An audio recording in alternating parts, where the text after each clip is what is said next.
Hola, soy Julio César Mejías y les saludo desde La Habana, Cuba. Comienza Mundo 2020, su programa de análisis aquí en Cuba Visión Internacional.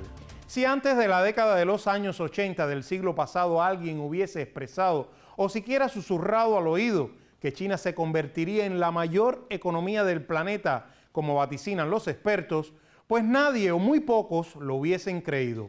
Como prácticamente nadie hubiese entonces puesto en duda que Estados Unidos dejaría de ser el principal socio comercial de más de un tercio de los países latinoamericanos y caribeños, habida cuenta la hegemonía absoluta que imponía Washington sobre toda la región.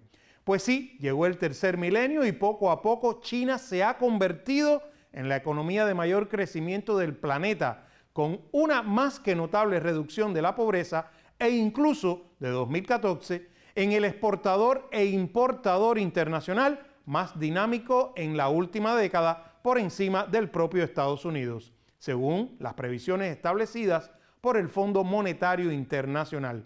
Y en cuanto a sus relaciones económicas e intercambio comercial con América Latina, se estima que China tendrá ella sola una participación de hasta el 35% de todo el comercio de la región latinoamericana, cuando apenas era el 2% hace tan solo 20 años atrás.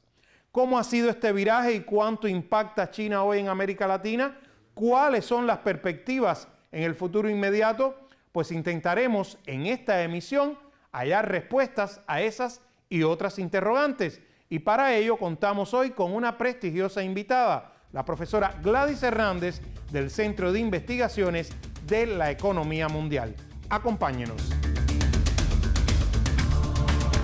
Un placer enorme, profesora Gladys Hernández, que me acompañe nuevamente acá en Mundo 2020 y por supuesto con uno de esos temas que yo sé que a usted le apasiona y con el cual queremos también atraer a toda nuestra teleaudiencia.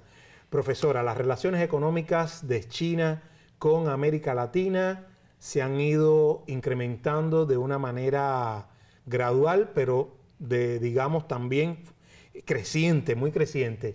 ¿Cómo fueron, a manera de introducción, quisiera que nos dijera cómo fueron esos primeros pasos de China en sus vínculos comerciales y cooperación económica con América Latina y el Caribe? Hay que recordar que estos vínculos no son realmente recientes. Hay una historia que trasciende a través de los siglos con la llegada a Cuba de aquellos grandes chinos que llegaron y que incluso son parte de la cultura Cuba y a nuestra. Otras regiones de América Latina. Exactamente. O sea, hay atravesando los grandes océanos, trayendo su cultura. A ver, el hecho de que América Latina se identifique tanto con el arroz no es por gusto, me parece que son cosas que tienen su historia. Pero sin embargo, ya en una etapa más reciente, está claro que la China socialista, aquella que aparece en los años 40, no tenía los vínculos que después alcanza después de los años 70. Digamos que los 70, con el acercamiento que se produce entre China y los Estados Unidos, marcó un paso importante para que se iniciaran una serie de vínculos con la región. Y bueno, mucho más recientemente, en la medida que China se ha convertido en esa segunda economía mundial, que ha estado desarrollándose desde el punto de vista comercial, primer exportador, segundo importador, me parece no se me adelante, porque que las relaciones se profundizan. Yo quiero que antes de llegar a detalles que sé que nos va a aportar durante el programa, entonces esos primeros pasos, me gustaría entonces ahora que me dijera qué papel a partir de estos últimos años, qué papel entonces está teniendo China en estas relaciones económicas.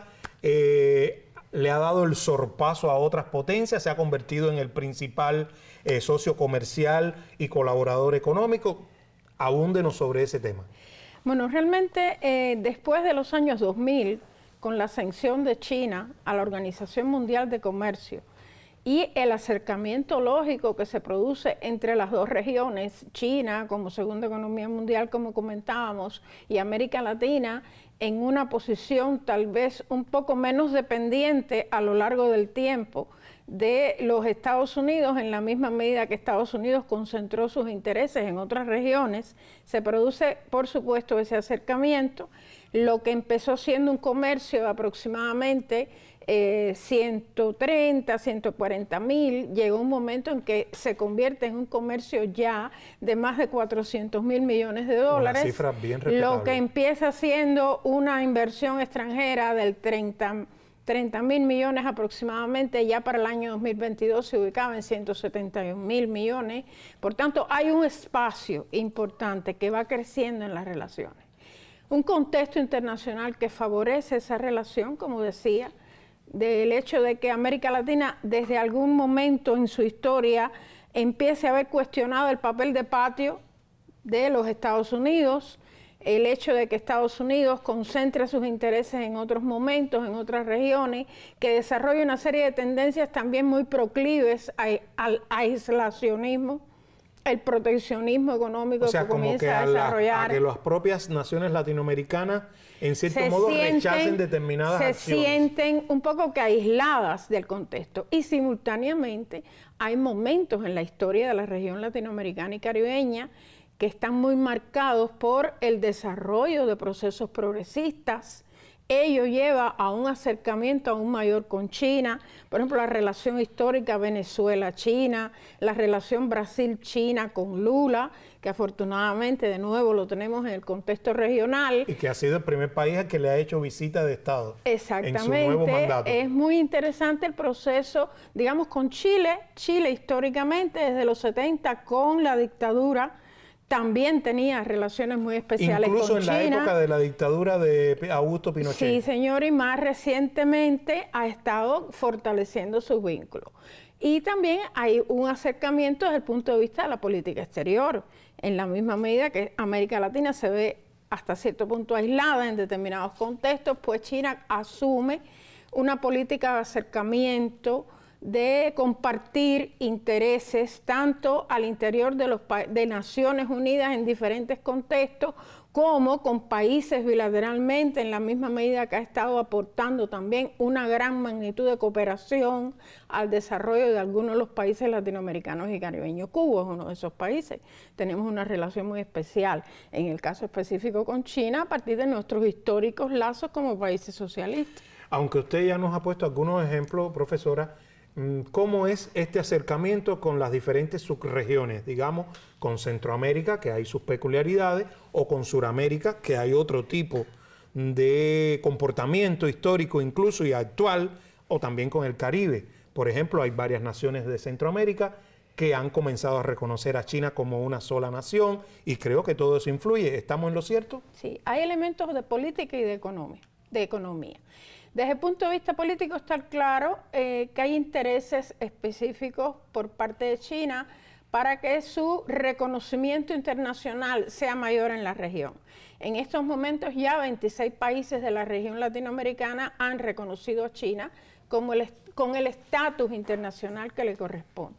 Otros siguen manteniendo relaciones con Taiwán. O sea que hay una política exterior interesante en ese sentido. Pero ya son los menos los que tienen esa relación. En este momento son los menos. Pero también hay un creciente papel de China a escala global y un interés por parte de más economías latinoamericanas y caribeñas por acercarse a China desde el punto de vista institucional, diplomático, pero sobre todo económico, para poder aprovechar las oportunidades que brinda ese desempeño económico de China en el mundo. Incluso está el proyecto que ha expandido y promovido China de la nueva ruta de la seda. Varias naciones latinoamericanas ya se han adherido a ese cronograma establecido por China. En una etapa importante de ese proceso histórico de desarrollo, sobre todo con la asunción del poder por parte del presidente actual de China, Xi Jinping, comienza todo un proceso de ampliación de los vínculos exteriores de China en general. Y América Latina también aparece incluida en ese proceso. La ruta de la seda originalmente no incluía América Latina. La ruta de la seda estaba diseñada para países europeos, centroasiáticos, para el sudeste asiático, el sur de Asia, pero realmente América Latina un poco que se acerca a China con sus intereses.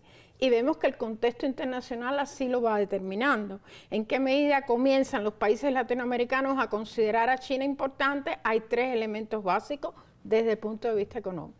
El primero es el hecho del mercado chino. una población de 1.400 millones de personas, la posibilidad que tenían nuestros países latinoamericanos de exportar a China.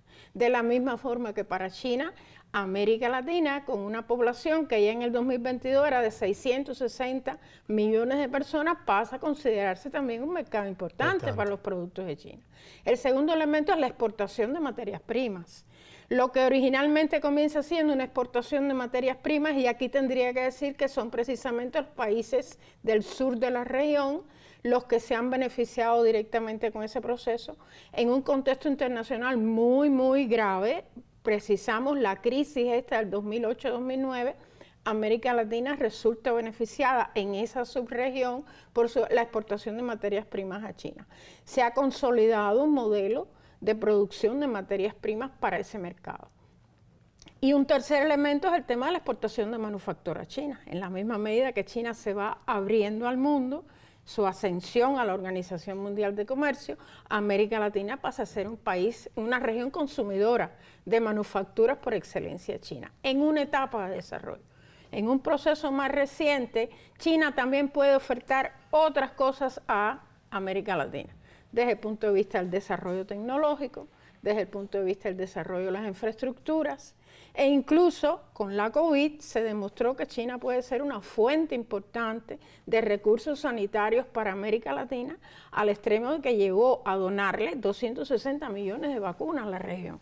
O sea, que ha sido de mutuo beneficio, tanto para China como para toda la región. Han sido procesos complejos, pero donde los países han buscado mutuo beneficio. Digamos que esa es la consigna de la política exterior de China hacia la región.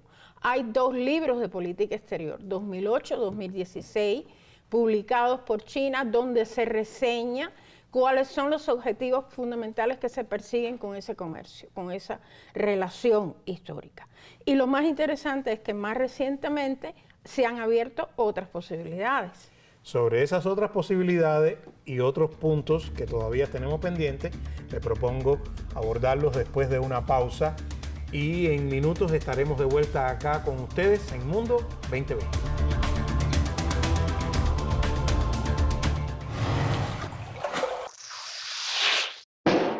Me gusta viajar al pasado para hacerle preguntas.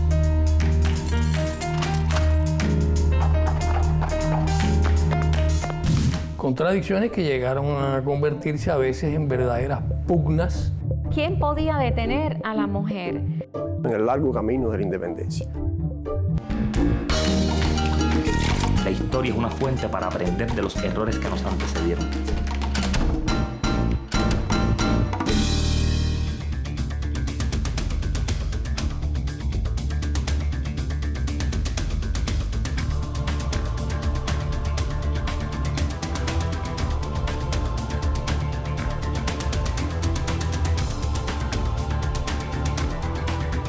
Seguimos acá en Mundo 2020.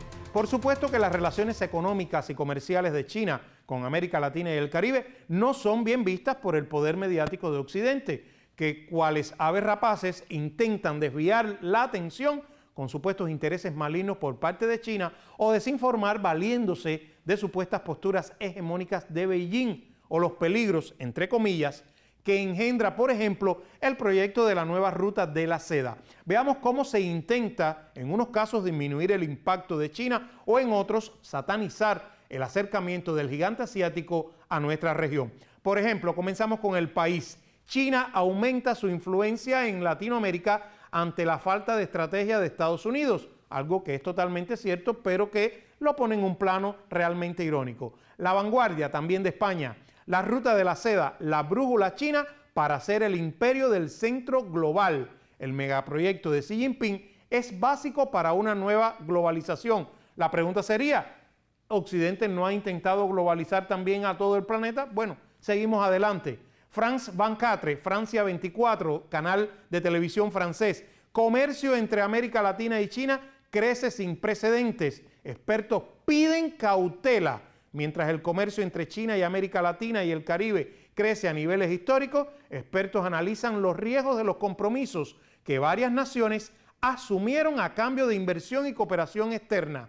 Expertos europeos, oigan bien, europeos, advierten que en la región latinoamericana y caribeña las élites políticas y económicas pueden ver a China como la prueba de que el desarrollo y la prosperidad sin democracia es posible, así como lo escuchan. RFI, Radio Francia Internacional, el soft power de China en América Latina se ha intensificado fuertemente. Soft power, influencia diplomática de China en América Latina, es algo así lo que nos quiere decir Radio Francia Internacional. Deutsche Welle, el canal alemán de televisión. China reta a Estados Unidos en América Latina. La creciente influencia de China en América Latina plantea un nuevo escenario para Estados Unidos, algo que es cierto, pero poniendo la coyunda de que China es el que está agrediendo, el que está tratando de entrar a un territorio que no debe hacerlo. Infobae, medio argentino. ¿Qué hacer para contrarrestar la influencia de China en América Latina? Y otro más también de Infobae. China y la lógica que usa en América Latina. Frente al avance de Beijing en la región, Estados Unidos necesita hacer más por sus vecinos. Nada nuevo. Vamos a hablar de eso también con nuestra invitada. Lo más importante de todo esto, según Infobae, es que deben de tomar mejores decisiones los gobiernos latinoamericanos para su interés a largo plazo. Como siempre, les recuerdo nuestras direcciones en las redes sociales, Facebook, YouTube y Twitter. Escríbanos. Volvemos ahora con nuestra invitada, la profesora Gladys Hernández. No se vayan. Estamos de vuelta, profesora Gladys, y vamos a iniciarlo donde lo dejamos. Habíamos dicho que quedaban algunos puntos muy importantes que ver en este tema de las relaciones de China con América Latina y el Caribe, y hay uno vital, y es el impacto o la consecuencia que puede generar hacia la región la confrontación geopolítica entre China y Estados Unidos. Usted mencionó a Estados Unidos dentro de las respuestas que me dio a mis primeras interrogantes, pero ahora quiero que se centre precisamente en el tema de que es China relacionándose con América Latina frente a Estados Unidos. Normalmente el debate en este sentido insiste mucho en que los chinos están haciendo todo lo posible por desplazar a Estados Unidos de América Latina. Realmente yo iría un poquito más allá. Más que desplazar a Estados Unidos a América Latina, que es lo que ha hecho Estados Unidos, que América Latina no encuentre una base para mantener o prorrogar esas relaciones históricas con Estados Unidos. ¿Y por qué busca China? ¿Por qué no interpretarlo de esa forma? ¿En qué medida América Latina, abandonada durante una buena parte de la década de los 80 y los 90, con la crisis de la deuda, con impactos crecientes de desindustrialización, no encuentra en China, que va creciendo, que va teniendo realmente todo un proceso de industrialización creciente, acelerada, que después pasa a ser uno de los países más importantes desde el punto de vista del comercio exterior mundial? ¿Por qué América Latina no va a encontrar en ese país una cierta alternativa a los problemas que va confrontando la región? Yo lo vería así, de esa forma. No solo interés de China, es interés de todos los países latinoamericanos que ya en este momento, como bien comentábamos, acaban de firmar incluso el memorando de entendimiento de la ruta de la seda, no siendo inicialmente países que estaban incluidos en esa supuesta ruta, y lo cierto es que hay 21 países que son miembros ya de la ruta de la seda, con impactos crecientes desde el punto de vista de los múltiples procesos, tanto de inversión extranjera directa como de comercio, que tiene la ruta en los países que ya son miembros. Por tanto, son intereses mutuos. Muy importante recalcar esos intereses mutuos. El otro elemento que tiene que ver directamente con los intereses está muy claro. Hay intereses específicos desde el punto de vista de las materias primas que puede brindar la región latinoamericana China, o de los mercados, como comentábamos, pero también hay intereses estratégicos en relación con el desarrollo tecnológico que va mostrando China y el afán que tienen muchas naciones latinoamericanas por aprovechar esos desarrollos tecnológicos.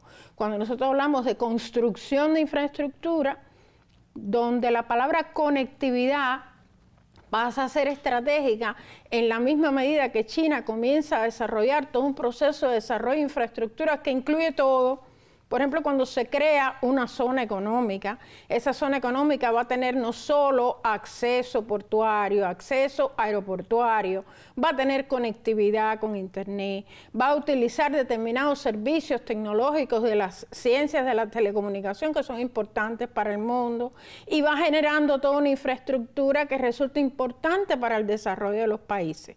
Digamos, hay casos estratégicos, en el caso de Argentina, en el caso de Brasil, en el caso de Chile, donde el desarrollo del comercio con China pasa precisamente por el desarrollo de esas infraestructuras. Y entonces, ¿por qué los medios occidentales tratan primero de no darle prevalencia a China en ese aspecto? O sea, de destacar esa creciente colaboración e intercambio comercial de China con la región. No solo eso, sino además tratar de tergiversar e incluso generar estados de opinión para tratar de bloquear ese cada vez más creciente intercambio de China con la región. Aquí de nuevo me preguntaría de otra forma. ¿Cuán independientes han sido los países latinoamericanos para establecer relaciones bilaterales con otros países del mundo mientras han estado bajo el dominio norteamericano? Muy pocos. Muy pocos. En la misma medida que se va conformando un proceso de democracias al interior de la región, que se va conformando una identificación de capacidades nacionales. Recordemos todo el proceso de desarrollo de los programas económicos para sustituir importaciones de América Latina, todo el proceso de auge de las democracias después que terminan las dictaduras en la región. Todo eso lleva a la búsqueda de nuevos socios comerciales. ¿Por qué no identificar a China como ese socio comercial en un contexto internacional en el que además sabemos que en la economía mundial ha estado presente la contracción económica desde el punto de vista de los crecimientos históricos de la economía mundial? El hecho de que haya descendido los volúmenes de comercio exterior de la región, el hecho de que América Latina se vea no muy favorecida por los flujos de inversión extranjera o por los flujos de cooperación que históricamente las instituciones oficiales que deberían brindarlas deben brindar y sin embargo han estado reduciendo consecuentemente la cantidad de ayuda oficial para el desarrollo que puede recibir América Latina porque han estado categorizando a las economías de la región como si fueran economías de desarrollo medio y por tanto no necesitan de la cooperación. Un elemento caótico en ese sentido fue precisamente cómo se desempeñó la COVID y hasta qué punto China no respondió rápidamente a las demandas de muchos países latinoamericanos y caribeños que se veían en total desventaja en relación con los mecanismos de cooperación. Prácticamente el mercado de vacunas se concentró en Occidente. Exactamente, más del 86% de las poblaciones a escala de los países desarrollados se vacunaron y en el mundo subdesarrollado apenas un 6%. Y sin embargo China sí entró ahí de lleno. China entró con 230 millones de vacunas a la región en el 2020, y no solo con esas vacunas, que son lo más importante, sino que también contribuyó con abastecimiento desde el punto de vista sanitario. Los famosos nasobucos, las inyecciones, los inyectables, etcétera, etcétera, medicina, o sea que hay una respuesta totalmente diferente a una emergencia. De la misma forma que en diferentes contextos las emergencias financieras de países latinoamericanos también han sido respondidas por China en alguno que otro contexto. Y entonces, en todo este escenario, profesora, le pregunto a su juicio, ¿cuáles entonces van a ser las perspectivas que podremos ver yéndose de manera concreta, verse de manera concreta a mediano y largo plazo entre China y América Latina y el Caribe? De hecho, incluso continuamente van apareciendo acuerdos de cooperación, ya usted mencionó algunos, de cooperación tecnológica en el ámbito digital, en las comunicaciones, en las energías verdes y las energías renovables. ¿Cuáles son esas perspectivas a su juicio? ¿Qué futuro podremos esperar de ese intercambio cada vez más creciente entre la China actual y América Latina y el Caribe? Antes de entrar a comentar algunos de estos elementos que, como tú bien has señalado, esas son las perspectivas: desarrollo de las telecomunicaciones, de los niveles de seguridad. A partir de nuevas tecnologías, América Latina puede tener acceso con China a ese tipo de tecnología muy específica. También hablamos de nuevos tipos de comercio en los cuales América Latina puede exportar productos que tengan mayores valor agregado. Esa es una de las grandes tareas de la Franja y la Ruta. De qué forma eliminar o disminuir los déficits comerciales que han sido uno de los temas de discusión, por ejemplo, al interior de la CELAC o del foro China-CELAC, que es otra de las grandes instituciones que se ha creado para atender este vínculo entre China y los países de América Latina. Pero quisiera brevemente comentar, y esto es un elemento que es muy importante, que todo este proceso está inmerso en la geoestrategia actual y los conflictos y contradicciones que se van generando entre China y los Estados Unidos. Porque evidentemente muchos países latinoamericanos van a tener que tomar decisiones, teniendo en cuenta que la geoestrategia que impone Estados Unidos genera, yo no diría que tantas oportunidades para la región, pero sí impone criterios. Y por ejemplo, hay una región que es la región de América Central, donde históricamente habían habido algunos problemas con China, sobre todo sobre la base de una creciente mano de obra barata en China y la competencia que se establecía con la producción de determinadas manufacturas. Digamos, este pudiera haber sido el caso de México en algún contexto del desarrollo de las relaciones bilaterales, pero es que ya todo eso cambia. Hay nuevas oportunidades para América Latina con China. Por tanto, tienen que mantener una política independiente en relación con China, que realmente va a favorecer a América Latina. Porque la mano de obra, en el caso de China, ya ahora ha incrementado su valor a partir de la asunción de que el consumo pasa a ser un elemento prácticamente determinante en la evolución económica del nuevo modelo económico de China.